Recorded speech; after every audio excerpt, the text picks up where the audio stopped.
کیوں مسجد میں جھاڑو دیتی تھی۔ اپنے آپ کو بیکار نہ سمجھیں، بیکار نہ رکھیں، کچھ کریں، کچھ نہ کچھ کریں، کچھ شروع کریں، حضور کی سیرت کا مطالعہ کریں، رب کریم کے بندوں کے طریقے سیکھیں۔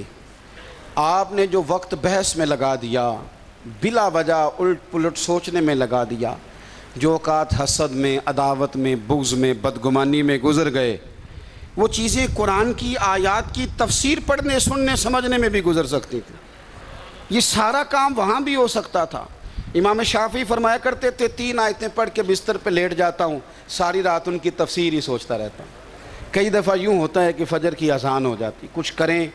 ہمارے جو بزرگ بہت زیادہ کام کر گئے نا، اعلیٰ حضرت فاضل بریلوی نے 1000 کتاب لکھی ہے، اور کتاب اس طرح نہیں لکھی کہ 5 کتابیں لکھ رکھو تو چھٹی بیچ میں سے نکل آئی، کینچی مار کے نہیں، ایک ایک کتاب پر پی ایچ ڈی ہو رہی ہے، مقالہ جات لکھے جا رہے ہیں، تھیسس جمع ہو رہے ہیں، کام ہو رہا ہے۔ یہ حکیم الامت مفتی احمد یار خان صاحب نعیمی، 1 سپارے کی 1 جلد ہے قرآن پاک کی، 11 جلدوں میں تفسیر لکھی، اللہ نے موقع اتنا دیا، 8 جلدوں میں شرح حدیث لکھی، حاشیہ بھی لکھا تھا بخاری شریف کا عربی میں، لیکن چھپ نہ سکا بعض وجوہ کی بنیاد پر، اور بڑے سارے کام انہوں نے دین کے کیے۔ بھلا کیوں؟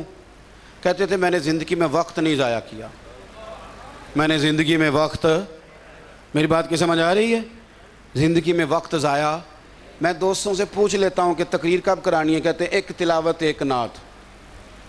تو جب نعت شروع ہوتی ہے میں جا کے قبضہ کر لیتا ہوں، میں کہتا ہوں آپ کا وعدہ تھا۔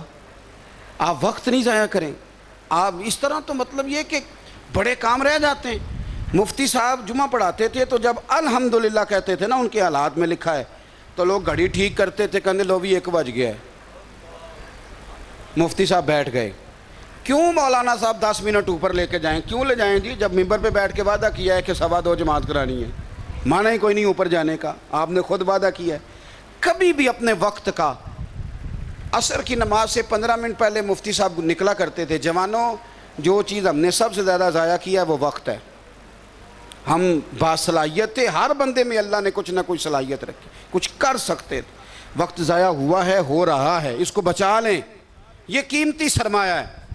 بات ختم کر رہا ہوں۔ مفتی صاحب عصر سے 15 منٹ پہلے گزرتے تھے مسجد جانے کے لیے۔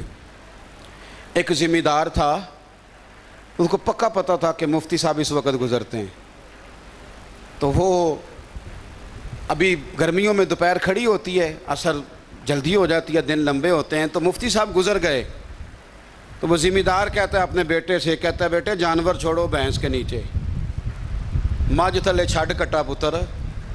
انہیں کہ ابا جی اجے تے سورج کھڑا ہے، کہنے لگے پترا تینوں نہیں پتا مفتی صاحب لنگ گئے نہیں، یہ تو مفتی صاحب لنگ جانتے دا مطلب ہے کہ ٹائم نہ کہ جناب دھوپ کھڑی، فرمایا مفتی صاحب لنگ گئے نے۔ وہ گھڑی منگا کے دیکھی تو واقعی 4:45 ہو گئے تھے۔ زندگی میں وقت کو بچائیں، کچھ کریں، اور اگر آپ کچھ نہیں نہ کریں گے تو وقت آپ کا انتظار نہیں کرے گا، وہ تو جا رہا ہے، گزر رہا ہے۔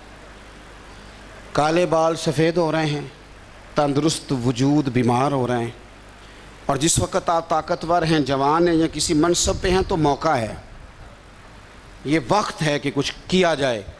اپنے اوقات پر غور فرمائیں، اللہ کے حضور دعا ہے جو میں نے کہا ہے اللہ اسے قبول فرمائے۔ گفتگو کے دوران عمدن سہون کہیں بھول گئے تو مالک درگزر فرمائے۔